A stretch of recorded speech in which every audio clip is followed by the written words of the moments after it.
Bonsoir à toutes, bonsoir à toutes. Merci pour votre fidélité. Nous recevons comme de coutume Mamadou Diouf, notre éditorialiste. Avec lui, nous allons parler de l'Afrique du Sud, incarcération de Jacob Zuma, symbole de vitalité démocratique. Mamadou Diouf, bonjour. Bonjour Michel. Vous allez bien? Très bien. L'ex-président sud-africain Jacob Zuma, englué dans des scandales de corruption, est désormais en prison. Inédit en Afrique du Sud et test d'ampleur pour les institutions de cette jeune démocratie. Le sulfureux et charismatique dirigeant qui a gagné ses lettres de noblesse en passant 10 ans incarcéré aux côtés de l'icône Nelson Mandela avant de diriger en exil le renseignement du Congrès national africain. Son parti sous l'apartheid a mis fin au suspens et s'est rendu mercredi à la sidération quasi générale. Symbole de vitalité démocratique, Mamadou Diouf. Oui, c'est important dans un pays qu'il soit clair que tous les citoyens sont des justiciables, qu'ils soient président de la République ou pas. C'est ça qui donne un sens à ce que nous appelons un État. Ici, en Afrique du Sud, on a un ancien président de la République qui a maille à partir avec la justice, qui a utilisé la justice en faisant recours, je ne sais combien de fois pour retarder ses procès, mais quand les recours sont terminés, mais c'est terminé. Et cette fois-ci, c'est ce qui lui est arrivé, malgré les dernières gesticulations, malgré même le fait qu'il ait essayé d'appeler les populations pour servir un peu de bouclier humain, ça n'a pas marché. C'est vrai qu'il y a quelques personnes qui ont réagi, qui sont allées devant sa personne, devant sa maison plutôt, mais ça ne suffisait pas pour qu'il ne puisse pas aller en justice. Quand il s'est rendu compte qu'il ne restait plus rien que la justice, mais il a pris lui-même le chemin de la prison. Pour moi, c'est une très bonne chose. Ça montre qu'en Afrique du Sud, malgré la corruption, malgré des hommes très peu recommandables, vous avez des institutions qui sont en place et qui sont bien en place et qui comptent jouer leur rôle. Qu'est-ce qui a fait changer d'avis finalement l'ancien président? On a vu une colonne de voitures se diriger vers la prison. Mais il n'avait pas le choix parce que s'il ne partait pas, ce serait l'humiliation. Puisque passé le délai, le juge avait été très clair. Il avait dit que tous les Sud-Africains sont des justiciables. Et les gens allaient venir le prendre de chez lui comme on vient prendre un malfrat pour amener en prison. Et c'est pourquoi, quand il s'est rendu compte que le délai était pratiquement terminé, et malgré tout ce que ses avocats ont essayé de faire, rien n'a permis de pouvoir le maintenir en liberté, mais il s'est rendu compte que la solution, c'était d'aller lui-même en prison, comme s'il le faisait de gaieté de cœur, alors qu'il le faisait malgré lui. Et ça vaut mieux qu'on trouve un ancien président qu'on vient ramasser, emporté dans une voiture de police pour aller être emprisonné. Donc il le faisait parce que c'est son aura même qui allait tomber s'il reste encore quelque chose dans l'aura de ce président. Il s'est rendu en prison, pas un aveu de culpabilité, a immédiatement réagi son porte-parole, Nzao Nele Mani. Oui, il est toujours dans cette logique de dire je n'ai rien fait, je suis innocent. C'est à la limite un complot contre sa personne. Mais bon, peut-être pour celui qui ne connaît pas Zuma, il peut y croire. Mais celui-là, en tant que président de la République, mais il traîne énormément de casseroles. Des dizaines de dossiers l'attendent. Parce que faut pas que les gens se trompent. Il n'est pas encore allé en prison pour la question de la corruption. Ce procès n'est pas encore un procès qui a permis une condamnation.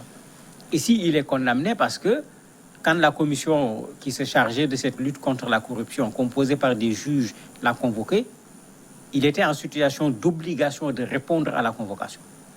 Et il a toujours refusé d'aller répondre au niveau de cette commission. Son emprisonnement actuellement, c'est ça. Ça n'a rien à voir avec le procès Thalès, ça n'a rien à voir avec les Gupta, ça n'a rien à voir avec d'autres dizaines de procès qui attendent et sur lesquels la corruption est très claire par rapport à lui, par rapport à son fils, etc.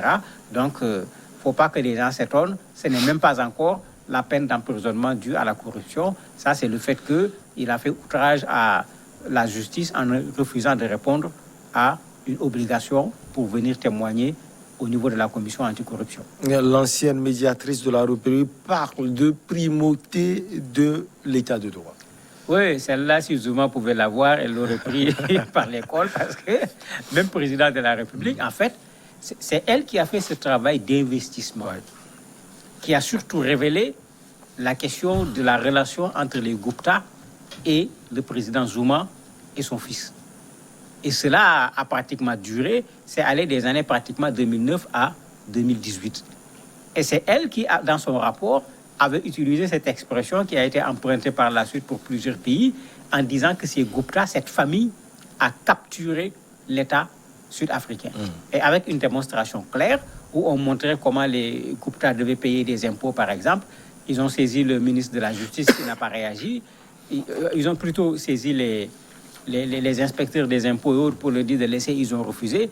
Ils ont saisi le ministre en saisissant également le président pour faire dégager ces inspecteurs qui voulaient leur faire payer normalement l'impôt, alors que de façon générale, ils ne payaient pas parce qu'ils étaient en relation avec le président de la République. Mais elle a fourni un rapport extraordinaire qui a participé fortement à la chute du président Zuma, parce que c'était difficile que ce monsieur-là continue à rester président. C'est pourquoi quand il dit qu'il n'a rien fait, ben, il y a au moins ce rapport et d'autres qui sont là, qui montrent clairement qu'il a les mains, les pieds, tout trempés dans la corruption au niveau de l'État sud-africain. Zuma est inoxydable. Son prénom signifie Zoulou. C'est celui-là qui rit également, Mamadou, en broyant ses ennemis. Ce pas vers la prison, ce n'est pas une manière sous-jacente de broyer ses ennemis. Et parmi ses ennemis, c'est l'actuel président Cyril Ramaphosa. Non, pas du tout, parce que il ne passera peut-être pas les 3 mois en prison. Au bout de quelques temps, à cause de son âge, on pourra l'élargir, puisque, comme je dis, cette peine n'est pas encore liée aux questions de corruption. Mais il ne pourra pas rire, c'est le contraire. C'est vrai que quand on a interrogé les pénitenciers, ils ont dit que c'est le même Zuma qui est là. Il est toujours provocateur, bien qu'il soit en prison et tout. Mais ça, c'est l'homme. On a dit que on le présente comme quelqu'un de sulfureux. Donc, il est resté cette personne, même quand il est arrivé au niveau de la prison. C'est le même Zuma qu'on a vu. Mais ici, aujourd'hui, il va devoir plutôt réfléchir. Parce que s'il fait déjà de la prison, parce qu'il a refusé d'aller répondre devant les juges, imaginez qu'est-ce qu'il attend avec Thalès, qu'est-ce qu'il attend avec cette famille Gupta, qu'est-ce qu'il attend avec beaucoup d'autres dossiers sur la corruption. Je crois que ce qu'il doit faire, c'est plutôt un mea culpa pour faciliter la tâche d'abord à la justice et amener la justice à lui accorder une circonstance atténuante à cause de son mea culpa, en tenant compte de son âge pour que la condamnation soit plutôt symbolique. Mais s'il continue à défier la justice comme il l'a fait depuis qu'il était président de la République, mais comme l'a dit l'ancienne médiatrice, la justice va lui montrer que la loi est plus forte que tout. On a vu également ces militants qui sont allés le voir en bloc l'autre fois, où il n'hésitait pas à défier la police. Parmi ces militants, il y a également sa fille qui dit c'est on ne peut plus honteux d'enfermer quelqu'un qui a 79 ans et qui a passé 10 ans, comme je l'ai dit tout à l'heure dans l'introduction, en prison à côté de l'ancien président Nelson Mandela. C'est gênant. On peut dire que c'est gênant parce que il a participé à la lutte contre l'apartheid. Mais attendez, est-ce que parce que quelqu'un a participé à la lutte contre l'apartheid, qu'après cette personne doit pouvoir tremper dans la corruption? Mandela a trempé dans quelle corruption? Mais on a vu Mandela venir prendre le pouvoir, quitter le pouvoir tout seul, donnant l'exemple sur toute la ligne. Je me rappelle encore ce témoignage extraordinaire quand il est devenu président de la République. Les gens de son village où il est chef, parce qu'il ne faut pas qu'on oublie que c'est un chef d'un point de vue traditionnel, les gens étaient très contents en disant que on va régler leurs problèmes. Il leur a dit, mais attendez, je ne suis pas le président du village. Je suis chef ici, c'est vrai. Mais ici, je suis président de la République. Je suis le président de toute l'Afrique du Sud. Si je commence dans mon village, on va dire que c'est parce que je suis du village. Donc laissez-moi aller régler les problèmes qui sont ailleurs d'abord. Mais si Zuma avait fait la même chose, il ne serait pas dans cette situation aujourd'hui. Donc sa légitimité historique, elle est là. La lutte qu'il a menée contre l'apartheid, il fait partie de ce qu'on appelle les combattants de la liberté. Mais il n'y a rien à dire, on ne peut pas lui enlever ce statut. Mais c'est un corrupteur, c'est un corrompu. Malheureusement, c'est lui qui porte également ce chapeau. Il ne faut pas maintenant, parce qu'il a participé à la lutte pour la libération, qu'il refuse de porter l'autre chapeau. C'est lui qui est allé chercher l'autre chapeau. Le chapeau n'est pas venu le chercher. Mamadou, l'Afrique du Sud même est gangrénée aujourd'hui par la corruption. Tous azimuts, il faut le dire. Mais quel signal peut-être la prison de Zuma peut apporter à la société sud-africaine? Malheureusement, ce que vous dites est très vrai. L'Afrique du Sud est dans la corruption bien avant que l'ANC n'arrive au pouvoir. Parce que ça, les gens l'oublient. Il y a eu des conflits internes au niveau de l'ANC parce que pendant la lutte de la libération, l'argent était récolté souvent par des représentants de l'ANC qui étaient en dehors de l'Afrique du Sud, puisque ceux qui étaient dedans n'avaient pas les mains libres. Mais la corruption avait commencé à l'époque. Et il y a eu beaucoup de problèmes à l'intérieur du parti. Je ne parle pas encore du parti qui est au pouvoir, alors que le parti n'était pas encore au pouvoir pour ces questions de corruption.